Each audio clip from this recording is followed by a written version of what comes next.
50 விழுக்காடு பெண்களுக்கு இடஒதுக்கீடு வழங்கியது திராவிட நாயக்கர் முதலமைச்சர் மு.க.ஸ்டாலினின் அரசு என்று குறிப்பிட்டு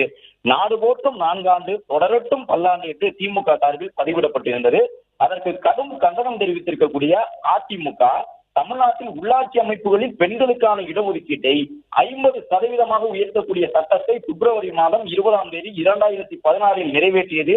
அதிமுக அரசு என்றும், சட்டமன்றத்தில் நிறைவேற்றப்பட்ட அரசிதழில் வெளியிடப்பட்ட ஒரு சட்டத்தில் கூட வாய்ப்பூசாமல் பச்சை பொய்யை முதலமைச்சர் மு.க.ஸ்டாலின் தலைமையிலான அரசு சொல்கிறது என்றால் இவர்கள் கோயபல் செய்ய மிஞ்சிவிட்டார்கள் என்று கடும் விமர்சனத்தை அதிமுக தரப்பில் முன்வைத்திருக்கின்றார்கள். மேலும் பொய்யாலும் போலி விளம்பரத்தாலும் மட்டுமே நடக்கக்கூடிய இந்த ஸ்டாலின் மகள் ஆட்சிக்கு இந்த பச்சை பொய்யும் சாட்சி என்று விமர்சித்திருக்கக்கூடிய அதிமுக 4 ஆண்டு கால அரசு என்பது பல்வேறு துறைகளில் நாசத்தை விளைவித்திருப்பதாக விமர்சித்து முடியட்டும் இதோடு என்று குறிப்பிட்டு திமுக ஆட்சியில் தான் பெண்களுக்கு 50 விழுக்காடு இடஒதுக்கீடு கொடுக்க